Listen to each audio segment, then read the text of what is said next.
Qual é o drama que hoje nós vemos na cultura humana no campo da divisão ou da busca do poder, da disputa pelo poder? É a regra, ou seja, antes quem mandava era o mais forte e com a evolução quem continuou a mandar também é o mais forte, mas dentro de obediências a certos critérios, mas aí começou a ter problema porque os critérios que começaram a surgir no sentido de organizar a vida humana diziam que o primogênito é que teria direito de herdar o poder do pai, e os outros irmãos não. Então, se o primogênito não era tão forte quanto os demais irmãos, mas por ser primogênito, herdava o poder, aí começou a ter confusão, porque se o primogênito, além de primogênito, não fosse o mais forte, algum irmão dele, mesmo sem ser obviamente o primogênito, iria desafiá-lo. E esse drama começou a fazer parte do cotidiano humano, mas não foram os humanos que inventaram isso, foram os Anunnakis.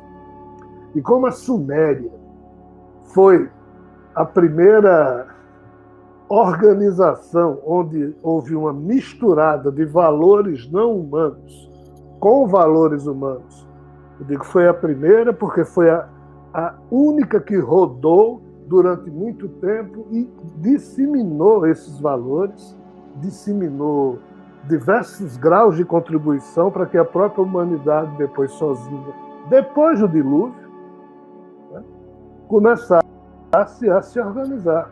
O fresco dessa história é porque se pretendia que com o dilúvio a humanidade sumisse do mapa.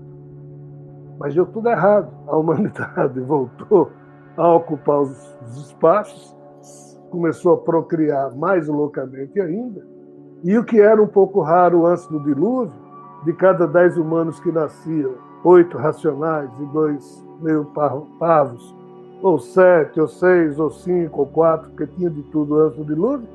Depois do dilúvio, o humano nascer com uma racionalidade pujante passou a ser normal. Isso não quer dizer que o ser humano tenha feito bom uso da racionalidade, que passou a ser disponibilizada no seu psiquismo meio que mais facilmente.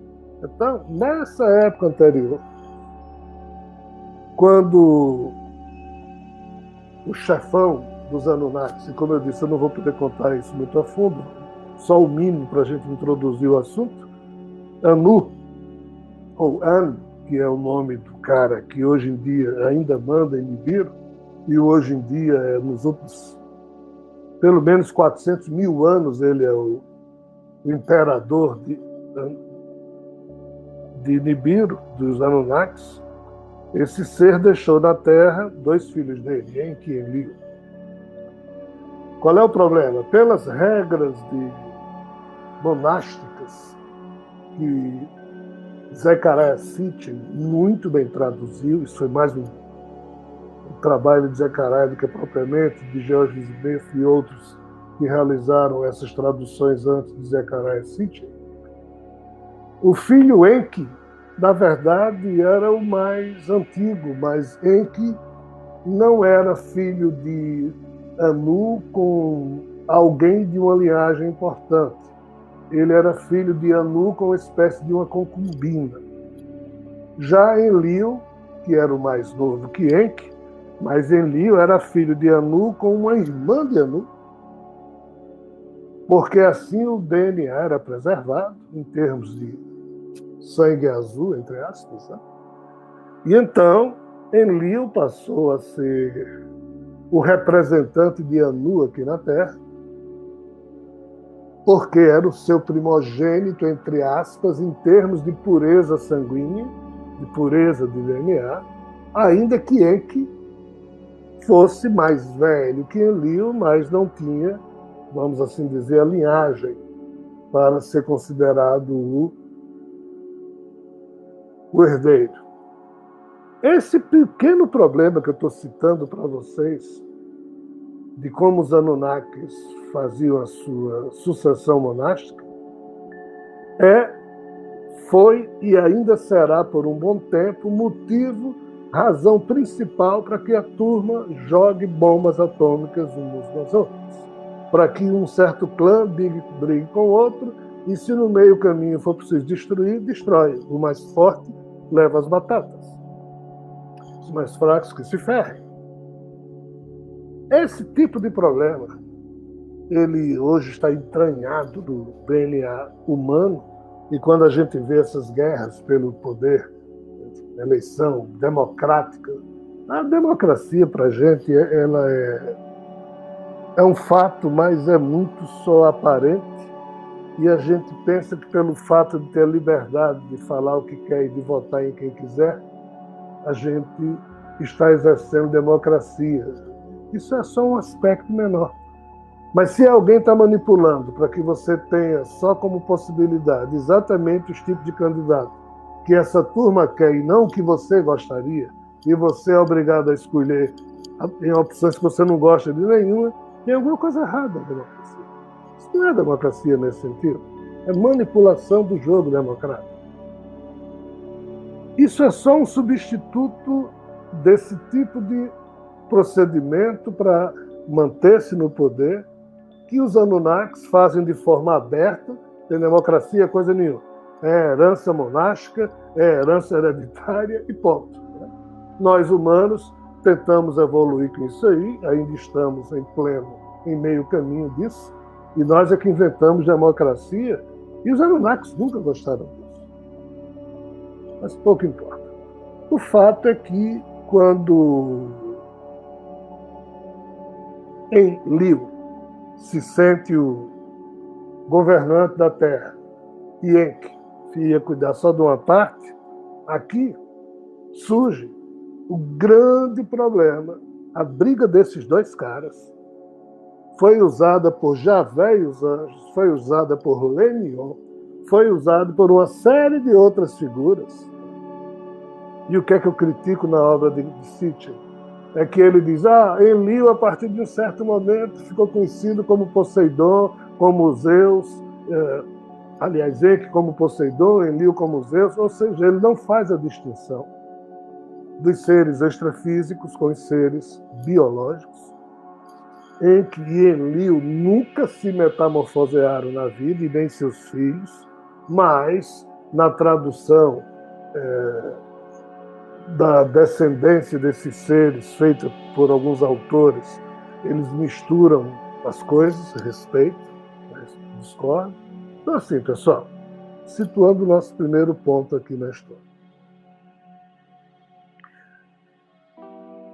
Nós hoje somos seres humanos porque a civilização pré-diluviana, nos tempos em que os Anunnakis começaram a ter que criar cidades para que cada um Anunnaki importante fosse o deus de uma cidade, isso aqui viabilizou, de certa forma.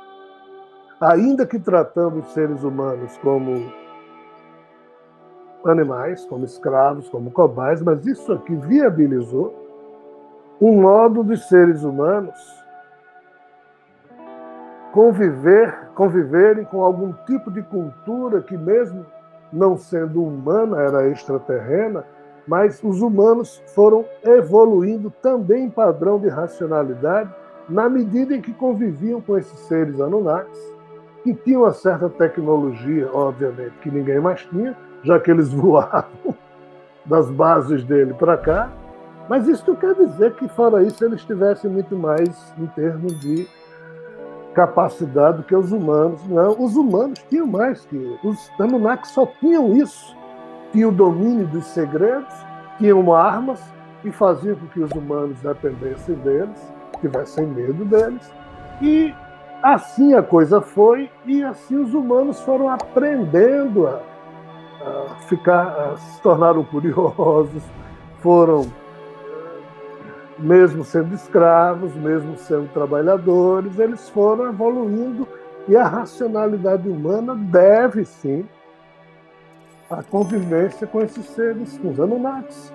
Os biodemos não acrescentavam uma vírgula à racionalidade humana. Os Dropa também não. Os Sirianos também não.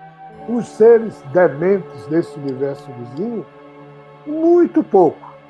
muito pouco, mas no geral só faziam estragar. Então entenda, de todas as forças que escravizaram a humanidade,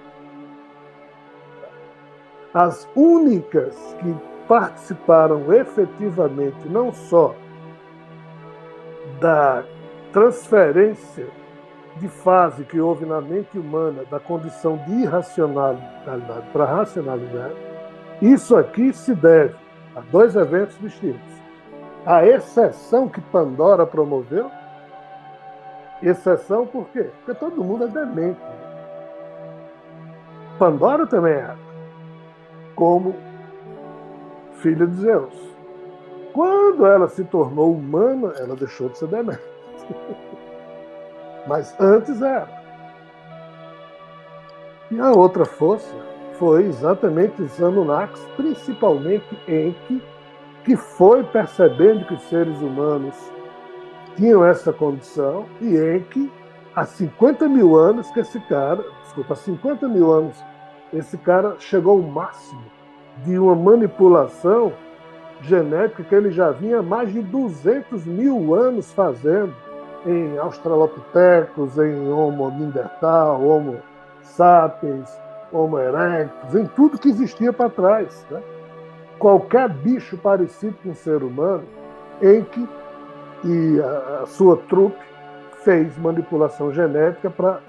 Não é que eles estavam querendo transformar aqueles irmãos nossos num tipo de ser humano que é hoje. Eles só estavam querendo que aqueles bichos obedecessem a eles. É como se nós humanos fôssemos pegar vaca, cavalo e cachorro e manipular a genética desses seres para que eles entendessem as nossas ordens e nos obedecessem. Não precisava nem responder. E os humanos respondiam. Os humanos começaram a espantar os Anunnakis, e Enki foi se deixando levar por aquilo, e Enki e Pandora são as figuras mais importantes no sentido do que houve de 40 mil anos para cá, da possibilidade desses seres humanos crescerem, e era Javé, Zeus e Deus e o mundo perseguindo, e Enlil e outros da trupe de Enlil perseguindo o que Enki fazia. Então, dizendo de forma simples, de maneira simples, fazendo um pouco de justiça, se é que isso é aplicável, a esses fatos, é importante que a gente perceba que entre 40 e 20 mil anos atrás, essa figura chamada Enki, a irmã dele, que é a mesma irmã de Enlil,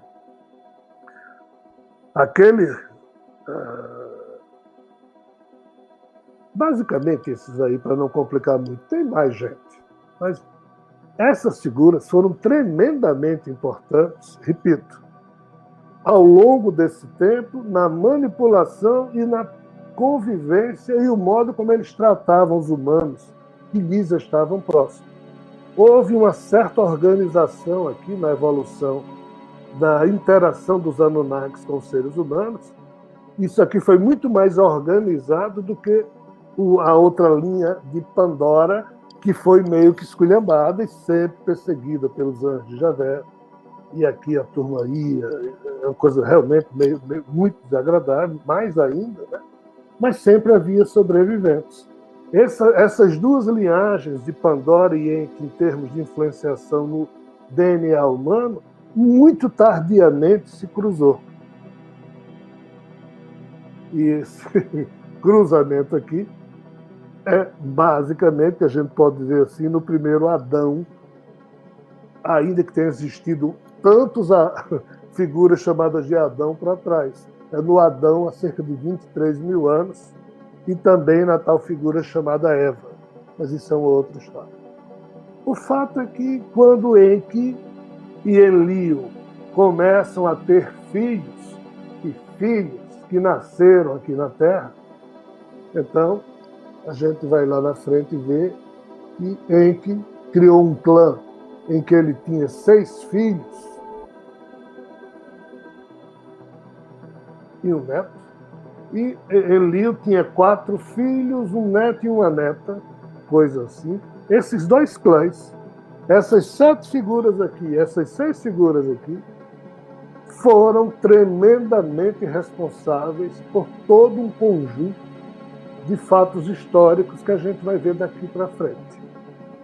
O clã de Enlil, o clã de Enki, a briga entre eles, a quantidade de cidades que surgiram e que deram, num primeiro momento, lugar a que cada um desses seres fosse o deus daquela cidade. Isso aqui primeiro foi na Suméria e no Antigo Egito. As figuras, os deuses que aparecem na Suméria, que a gente vai falar daqui a pouco, lá no Egito, que a gente não vai falar muito, porque o Egito tem 3 mitologias distintas. Por que tem 3? E essa é a confusão que os mitólogos, os egiptólogos não sabem explicar. Porque nem toda a história do Egito foi um tempo inteiro promovida pelos mesmos atores e atrizes. Não.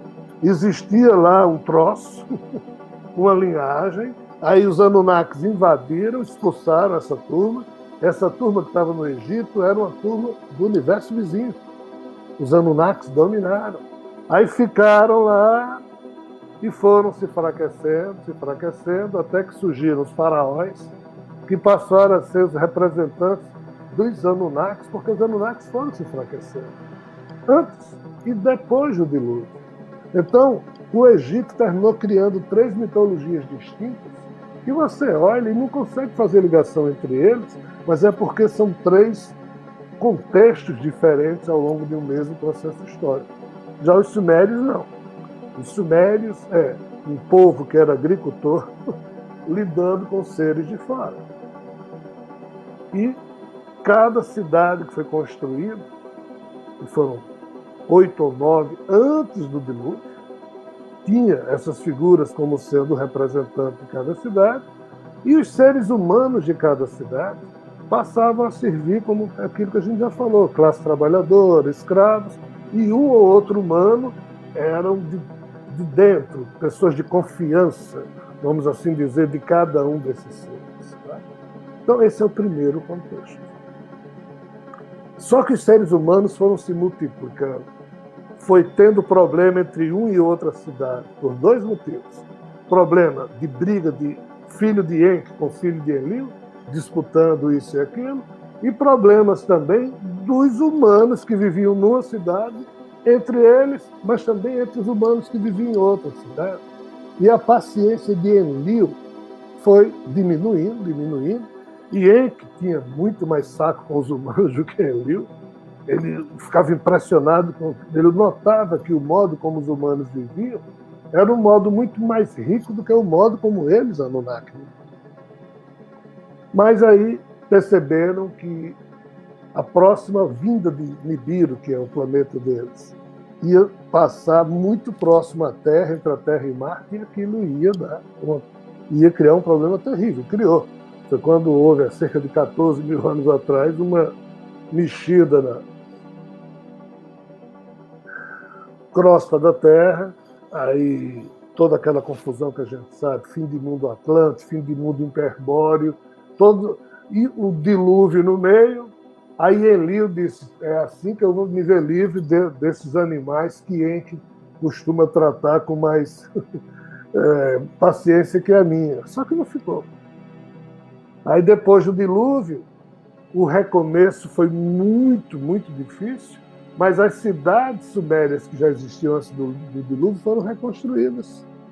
E novamente aquela questão de em cada cidade um ser Anunnaki aparecendo como Deus, e os humanos como seus habitantes, porque os humanos começaram a procriar loucamente, os Anunnakis bem menos. Então chegou um ponto em que os Anunnakis começaram a ter 3 cidades, um Deus. Aí um Deus não conseguia tomar conta disso sozinho. Então colocava um rei humano, outro rei humano, outro rei humano, e ele ficava mandando nos 3, mas aí depois esse rei humano se vendia para um outro deus sumeriano. Era uma confusão louca, e esse tipo de confusão começou a existir no período pós-dilúvio. Então, feita essa introdução para a gente entender mais ou menos o pano de fundo que existia, né?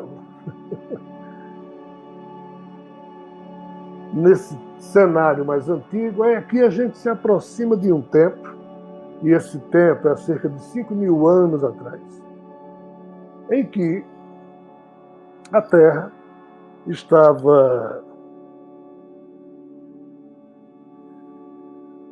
sendo disputada, e a gente já falou isso em outras palestras, no livro Terra Atlantis também a gente teve que falar disso, por diversas forças, né?